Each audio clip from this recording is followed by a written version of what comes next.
Y entonces yo publicaba que necesitamos entendimiento, que el salmista explica y le dice al Padre, dame entendimiento, Dios, dame entendimiento para seguir tus mandamientos, para perseverar en tu palabra, para entender los principios que tú das. Y cuando yo buscaba qué era el entendimiento, resulta que el entendimiento es la manera de pensar. Pero no solamente en cómo piensas, sino la capacidad de entender tu entorno, de acumularlo en tu manera de pensar y visualizar todo lo que está sucediendo, visualizarlo en tu imagen, en tu mente, tener una imagen clara de qué es lo que está pasando y relacionar todo lo que está pasando en un sentido para tomar una decisión. Es decir, es toda la información que tú recibes con la cual tú haces un panorama de qué es lo que pudiera pasar si tomas una decisión, y entonces cuando decides de la mejor manera y tomas la mejor decisión porque tu entendimiento te permite visualizar todas las opciones. A veces cuando estamos en medio de un problema difícilmente alcanzamos a visualizar todas las opciones. Cuando estamos en medio de un problema solamente vemos una opción. A veces ni una sola. A veces creemos que ese problema no tiene solución, que se acaba, que ahí terminan todas nuestras decisiones, que ahí terminan todas nuestras opciones, que no hay nada más que hacer, y nos enfocamos y nos centramos a una sola decisión, y insisto, a veces en ninguna decisión. Pero precisamente cuando ponemos nuestros pensamientos, como les explicaba hace 8 días, cuando llevamos nuestros pensamientos cautivos a los pies de Cristo, Él nos va a dar más opciones. Dios nos va a dar todas las opciones posibles. El asunto es que a veces nosotros no queremos escuchar esas opciones. Hace unos días David me decía, el domingo me decía, que dentro del proceso de convertirte a Cristo, cuando tú vienes a Cristo y le abres a Cristo tu corazón y empiezas a ser cristiano, entras en un proceso de cambio. Y que me gustó lo que me decía, porque él comentaba y decía que el Espíritu Santo, estoy parafraseando sus palabras, no las tengo exactas, pero estoy parafraseando sus palabras, que decía que el Espíritu Santo nos habla a todos. El asunto es que no todos queremos escuchar. Y no todos queremos oír lo que el Espíritu Santo nos quiere decir. Y eso es verdad.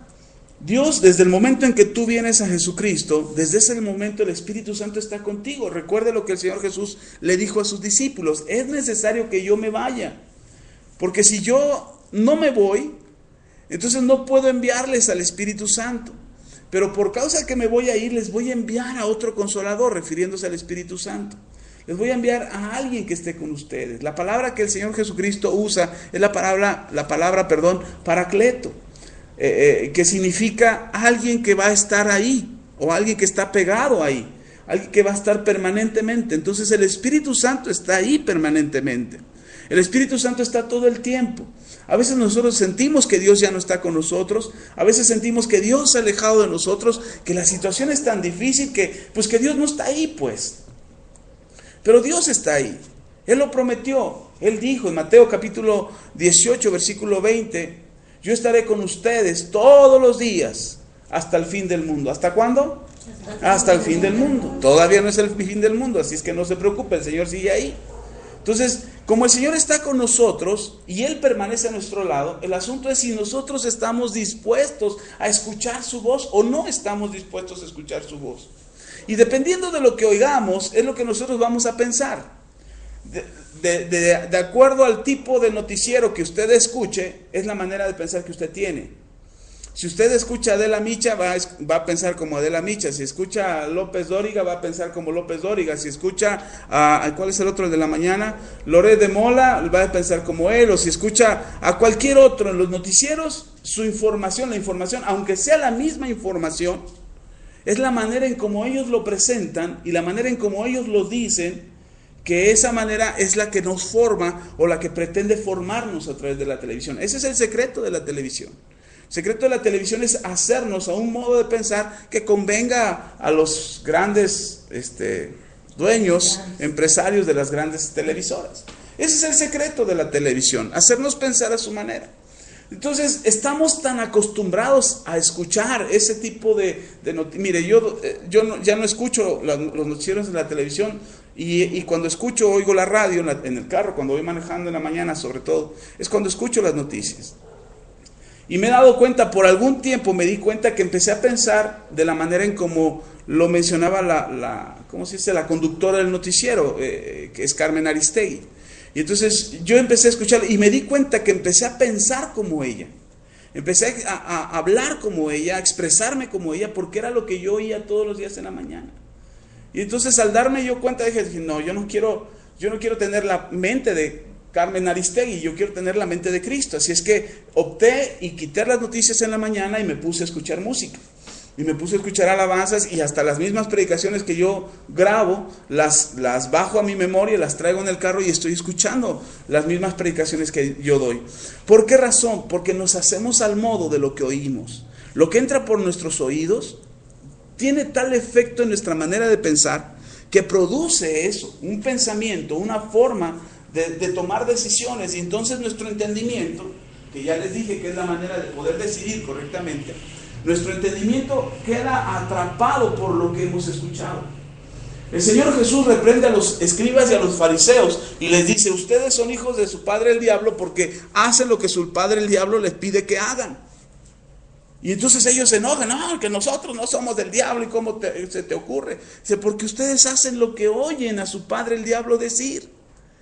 Ustedes quieren hacer lo que su padre el diablo les está diciendo, que quieren matarme. Si ustedes escucharan a Dios, si ustedes oyeran a Dios, ustedes no me querrían matar. Pero por causa de que oyen al diablo, por eso me quieren matar. Ese es el gran secreto que el diablo utiliza para hacernos pensar a nosotros que no podemos más, que no podemos tomar decisiones correctas, que tenemos una vida de fracaso, que las cosas no nos resultan, que siempre vamos a estar hundidos en la miseria o en el fracaso o la enfermedad o lo que sea que quiera agobiar nuestras vidas. Porque el diablo siempre te va a estar hablando a tu oído y te va a estar diciendo, no, de esta no sales, no, de esta no sales. De esta seguro que no te levantas, de esta seguro que no vas a prosperar, de esta seguro. Y el diablo siempre te está hablando al oído. Y nosotros nos acostumbramos a escuchar su voz. El problema es que no siempre es el diablo el que te está hablando. El asunto es que a veces es tu propia familia, tus conocidos, tus amigos, tus compañeros del trabajo. Acaban de operar a una tía mía. No somos muy cercanos, pero la quiero mucho, es la hermana de mi papá. Acaban de operar y mi mamá me llama preocupada, hijo, van a operar a tu tía, estaba preocupada. Le digo, mamá, no te preocupes, es que tu tía está delicada. Y los médicos dicen, mamá, no escuches lo que dicen los médicos, escucha lo que dice Dios. Los médicos te dan una pista de qué es lo que está pasando, de qué es lo que está sucediendo. Solamente te van a dar una señal, pero ellos no lo saben todo. Mire, le voy a decir cómo trabaja un médico. Un médico trabaja por atinaditas. El médico ve, ¿qué tiene? ¿Qué le duele? Pues me duele la cabeza, me duele la garganta, me duele el estómago. Pues seguramente es esto. Él no sabe. A menos que mande a hacer un estudio de laboratorio, que le pueda hacer un raspado, ¿cómo se llama? Un exudado faríngeo, y que le raspen y le vean a ver si hay alguna bacteria, algún virus ahí, que le pueda determinar que hay. Y aun cuando le descubren el virus o la bacteria, dan un medicamento, le llaman ellos de amplio espectro. Es decir, que puede matar al 1, al 2, al 3, al 4, al 100. Y entonces el amplio espectro dice, pues sea 1, sea 100, pues seguro los mata. Y entonces así es como trabaja el médico. Yo respeto a todos los médicos, tengo muchos amigos médicos, tengo familiares médicos y respeto su trabajo. Compañeros y amigos míos son médicos y respeto lo que ellos hacen. Pero seamos honestos, un médico trabaja así. Y entonces cuando el médico dice, seguro se va a morir, yo lo primero que le digo, bueno, eso es la opinión que usted dice. Eso es lo que usted dice, falta lo que diga mi padre. Usted no tiene el control sobre la vida y la muerte. El que lo tiene es Dios. Y mientras Él no diga que sí, que ya hay que entregar el equipo, mientras Él no diga eso, mire, para mí esa persona va a seguir viviendo hasta que el Señor quiera. El asunto es que estamos tan acostumbrados a escuchar lo que nos dicen que difícilmente tomamos mejores decisiones. Y hace 8 días hablábamos de que en nuestra boca está un gran poder, que hay tal poder en nuestra boca, que nosotros, en la manera en cómo hablamos, determinamos nuestro camino. Si nosotros constantemente decimos, es que me va mal, pues te va mal. Es que no voy a salir de esta, pues no vas a salir. Es que ¿cómo le vamos a hacer? Pues ni siquiera sabes cómo le vas a hacer. Nosotros hemos aprendido que si no sabemos la respuesta, mejor no hacemos la pregunta. Porque a veces queremos una respuesta. Yo le he dicho a mis hijos, porque de repente dicen, ¿y papá? ¿Y por qué? ¿Y por qué? Y cuando yo sé la información y conozco la respuesta y les empiezo a responder, de repente tienen preguntas que ellos no van a saber qué hacer con la respuesta. Hemos ido a visitar gente y me dicen, papá, ¿y por qué esa persona está así? Y nosotros podíamos explicarle, mira, por el pecado, por las maldiciones, por esto, por lo otro, porque no se cuidó, por etcétera, lo que sea. Y podemos darle muchas explicaciones. Pero mi hijo de 9 años, 10 años, no va a entenderlo. No lo va a entender. ¿Para qué le doy toda esa información? Y lo único que puedo decirle yo a mi hijo de 10 años es que tiene una necesidad muy grande. Tenemos que orar por ellos. Tenemos que orar, tenemos que bendecirles, compartirles de la palabra para que se fortalezcan y salgan de esa situación. Y es toda la información que les damos. Porque ellos no sabrían qué hacer con toda la información. Nosotros igual. De repente queremos que Dios nos dé las respuestas a todas nuestras preguntas. El asunto es qué vas a hacer con la respuesta. ¿Qué vas a hacer con la respuesta que Dios te dé? Y entonces empezar a aprender, en dejar de preguntarle a Dios, ¿por qué, Señor? ¿Por qué a mí? ¿Por qué yo? Mejor dile, Señor, ¿qué tengo que hacer? ¿Cómo puedo salir de esta situación? ¿Cómo voy a librarme de este problema? ¿Qué tengo que hacer? ¿Para dónde tengo que moverme? ¿Derecha, izquierda? ¿Me quedo quieto? ¿Avanzo? ¿Me detengo? ¿Retrocedo? ¿Oro? ¿Clamo? ¿Ayuno? ¿Qué hago, Señor? En lugar de decirle el por qué, porque independientemente cuál sea el por qué, nosotros tenemos que ver el cómo salir. O el qué tienes que hacer, o a dónde tienes que ir. El por qué no nos va a ayudar mucho. Entonces, sí tenemos que cambiar nuestra manera de pensar. Sí tenemos que cambiar la manera en cómo pensamos, en cómo actuamos, en cómo nos conducimos y la manera en cómo nosotros pudiéramos resolver lo que nos está pasando.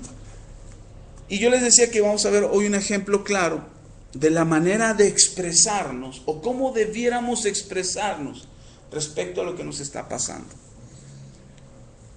El apóstol Pablo, yo le he platicado un poco ya acerca de la historia de Pablo, de sus ires y venires, de sus aciertos y de sus desaciertos, porque Pablo es un ser humano y también tuvo sus desaciertos, como todos los discípulos del Señor Jesús tuvieron sus desaciertos, y todos en algún momento tuvieron que ser restaurados y levantados. Así es que no se sorprenda cuando usted tiene un desacierto. El asunto no es desacertar. El asunto es levantarse. La Biblia dice 7 veces cae el justo y las mismas 7 se levanta. Entonces no nos quedemos tirados ahí de que híjole ya la regué y ahora qué voy a hacer. No, levántate, corrige el asunto y endereza tus pasos. Y entonces cuando tú enderezas tus pasos, cambia tu manera de pensar.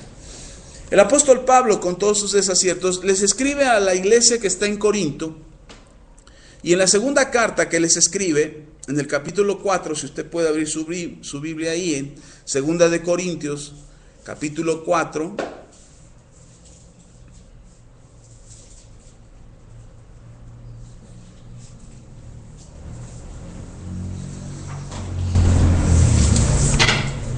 ¿Ya está ahí? La iglesia de Corintios tuvo muchos problemas. Muchos. Problemas incluso dentro de la iglesia. Situaciones difíciles, la verdad, entre los hermanos. Que el apóstol Pablo tuvo que tomar cartas en el asunto y escribirles a los hermanos bien directamente y decirles, ustedes se andan conduciendo así. Ustedes andan haciendo esto, andan haciendo lo otro. Y hay unos hermanitos por ahí que andan diciendo que son hermanitos, pero pues no son hermanitos. Y en esta carta, la segunda carta a los Corintios, Pablo trata de cerrar su enseñanza, ir aterrizando el principio de la declaración con la boca. Segunda de Corintios capítulo 4, trata de ir cerrando las enseñanzas de Pablo, trata de ir aterrizando la enseñanza para encauzar la manera de pensar de los corintios. La Biblia está escrita, recuerde usted, la Biblia está escrita para enseñarnos, para redarguirnos, para instruirnos en justicia y para corregirnos. Para eso está escrita la palabra. Y cuando nosotros leemos la palabra, cuando nosotros leemos la Biblia, tenemos que entender que habrá cosas que tenemos que corregir. Habrá cosas que nos van a incomodar. Cuando tú lees la Biblia y te incomoda un poquito, no te sientas mal. Y, ay, ya no la voy a leer, ahí quita el diablo. No, usted sígala leyendo. Porque esa incomodidad que produce la Biblia al leerla es la confrontación de Dios por medio de su palabra para corregirte. Cuando tú encuentras dirección, lees la palabra y dices, ya entendí.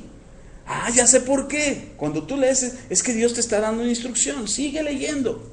Porque en ello encontrarás sabiduría para poder decidir mejor.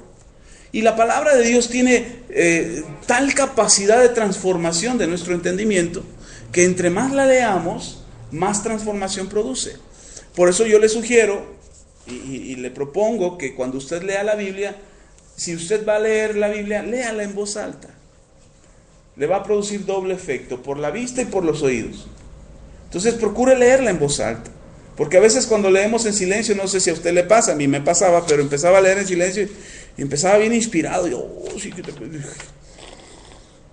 ya después de 5 minutos ya estaba clavado el pico, porque la vista se cansa. Pero en cambio si usted lee, y además yo cambié la técnica ya, porque cuando yo leo la Biblia, yo me pongo de pie y leo la Biblia y camino y leo y camino y leo. A lo mejor no camino en más de 2 metros, pero ahí estoy dando vueltas y estoy leyendo en voz alta. Y a veces me gusta más que me la lean, que me lean mis hijos o que me lea mi esposa, porque cuando alguien más la lee, como que viene más luz a mi entendimiento.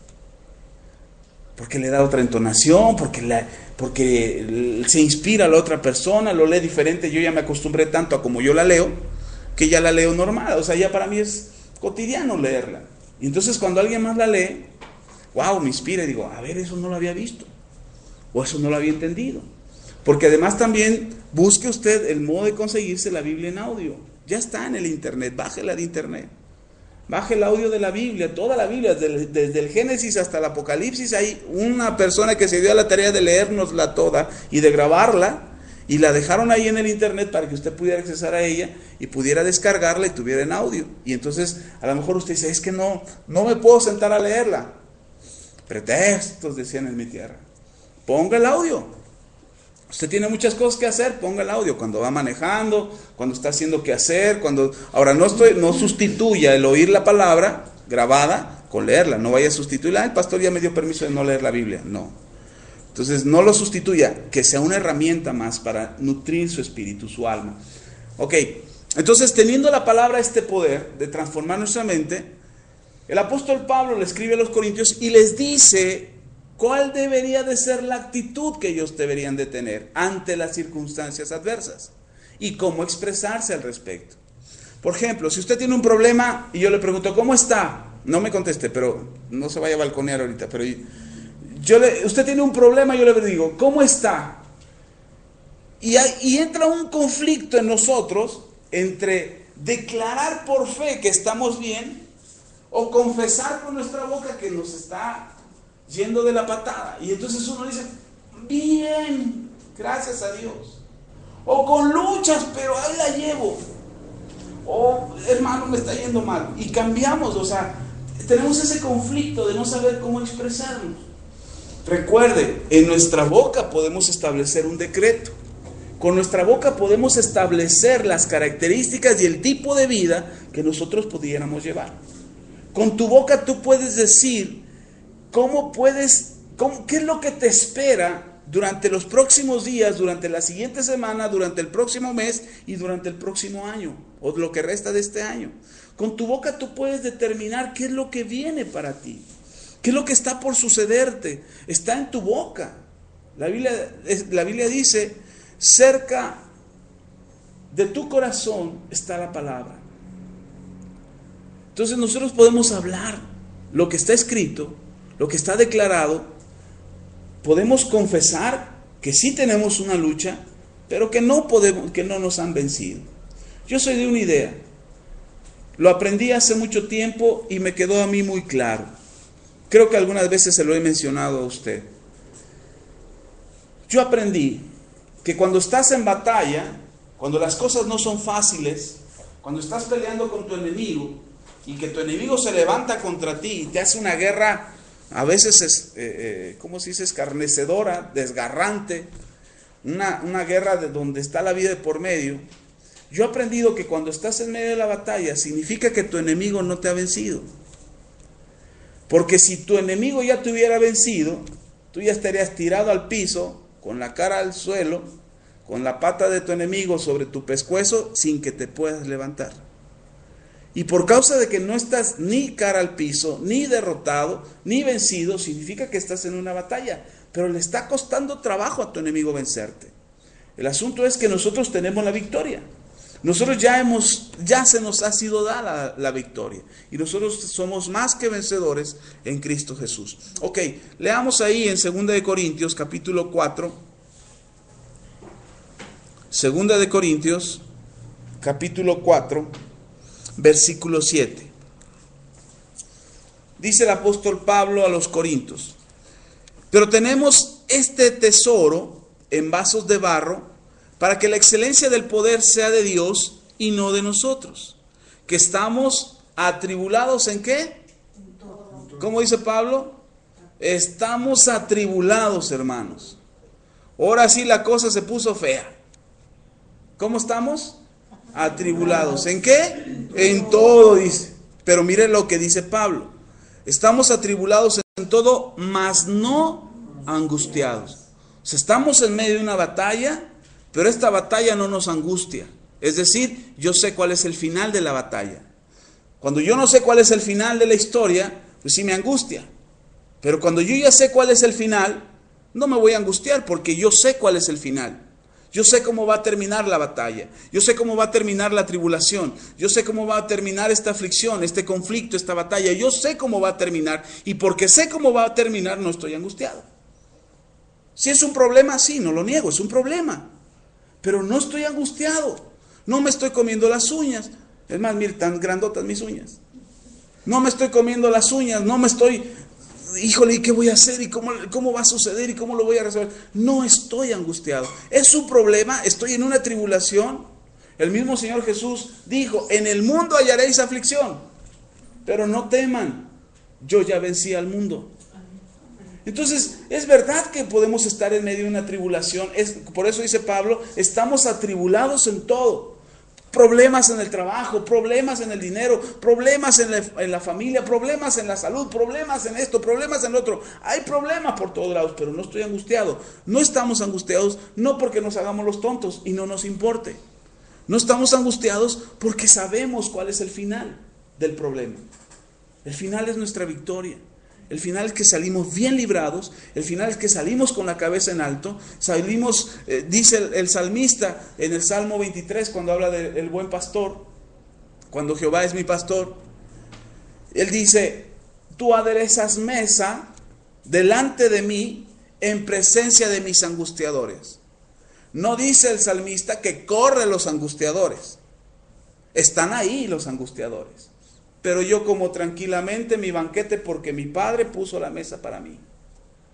Y no puso cualquier mesa, puso la mejor mesa. Entonces, puede que estén los problemas ahí. Pero cuando tenemos nuestra confianza en Dios, cuando ponemos nuestra seguridad en Dios, entonces puede que haya tribulación, puede que haya batallas que librar. Pero no te angusties por esas batallas. Por eso tenemos que tener cuidado en cómo decimos las cosas. Pablo dice: atribulados en todo, pero no angustiados. Y luego dice: en apuros, mas no desesperados. Ay, ¿qué vamos a hacer? Es que la cosa se puso re fea. Ahora sí, vámonos de la ciudad. Yo estuve a punto de irme, yo estuve a punto de fugarme de la ciudad. Estábamos viviendo en la colonia Independencia y la situación estaba bien difícil para nosotros. Senté a mi esposa en la sala. Le dije: mujer, tenemos que tomar una decisión ahora. Tenemos que decidirnos ahora. Y de una vez por todas.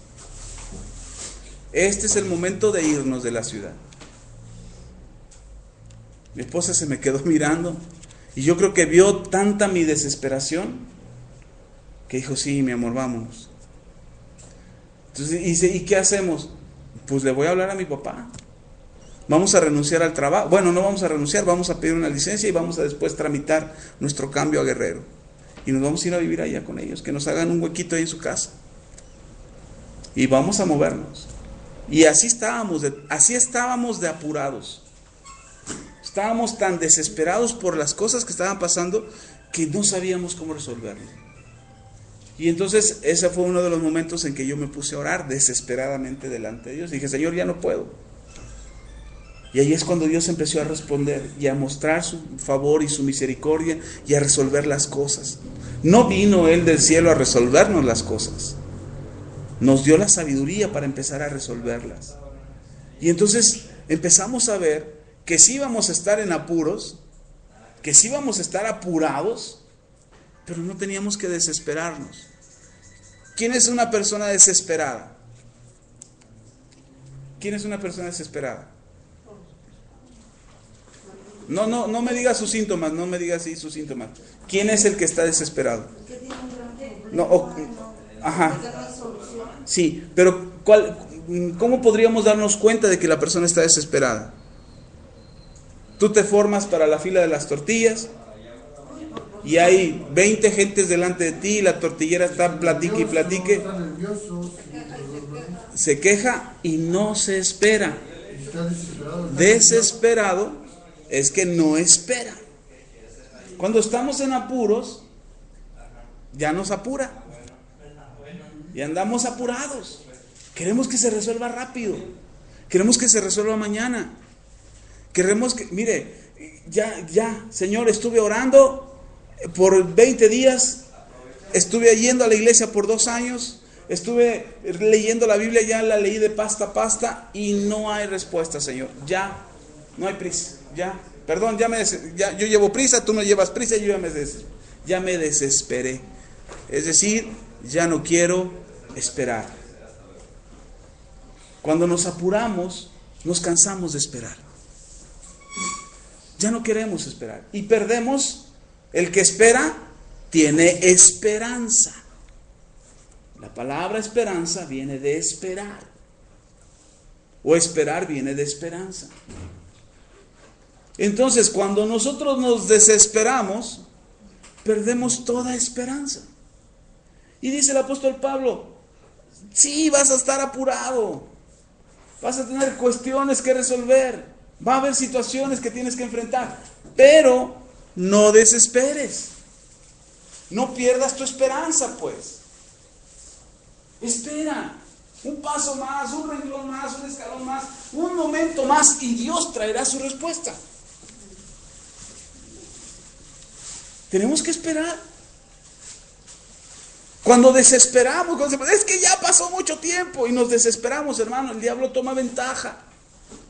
Y dice, ándale, con que no quieres esperar, pues ahí te va la incredulidad. Y ahí te va la duda. Y ahí te va la incertidumbre.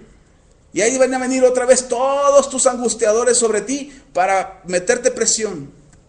Y entonces toda la presión que pueda venir sobre ti es para que te desesperes. Para que ya no esperes en Dios. Aprendíamos en el seminario que una de las cosas que angustian a la gente es su desesperanza. Y que nosotros, teniendo el conocimiento de la Biblia y el conocimiento de la palabra, tenemos que decirle a la gente, no desesperes, espera. Hay un hermano que me pide mucho oración y dice, hermano, ore mucho por mí, y yo sí oro por él, pero de repente él no ve respuestas a las oraciones y cada vez que me dice, ay hermano, es que seguro usted no está orando por mí, ¿verdad? Digo, sí, claro que estamos orando por... Entonces, ¿por qué no hay respuesta? Y entonces yo le digo, no, espera, la respuesta viene, espera. Yo creo que ya le caí gordo porque cuando le digo, espera, ay hermano, ya, yo creo que me quiere decir un montón de cosas, pero se las guarda. Porque ya está desesperado. Pero lo único que tenemos nosotros para confiar que la respuesta viene de Dios es esperar. Por eso dice en Hebreos 11:1, es pues la fe, la certeza de lo que se espera, la convicción de lo que no se ve. Por eso dice Pablo, si nuestra esperanza nosotros pudiéramos verla, pues ya no es esperanza. ¿Ya para qué esperas? Ya la viste. Pero ahí es donde entra la esperanza que nosotros tenemos en esperar. Ahora, si nosotros decidimos desesperarnos, Dios no deja de ser Dios. Si nosotros no queremos confiar en Él, Él no deja de ser Dios. Y no deja de tener su respuesta para nosotros. Él lo único que quiere de nosotros es que esperemos, que confiemos. Y algunas cosas ustedes han visto, algunas cosas han sido rápidas, inmediatas, prontas de parte de Dios para decirte a Dios, ya ves cómo aquí estoy. ¿Te acuerdas que te dije? Aquí está la prueba. Lo demás, lo que sigues esperando, sigue esperando. Si quieres, siéntate un ratito para que no te me canses, pero de que viene, viene. ¿Ok? Ok, y luego dice el apóstol Pablo, estamos en apuros, mas no desesperados, perseguidos, mas no desamparados. Durante ese tiempo difícil que estábamos mi esposa y yo queriendo irnos de aquí, ¿cómo nos perseguían? Los acreedores. De veras, venían a la casa, me fueron a buscar al trabajo y me hicieron un drama en el trabajo.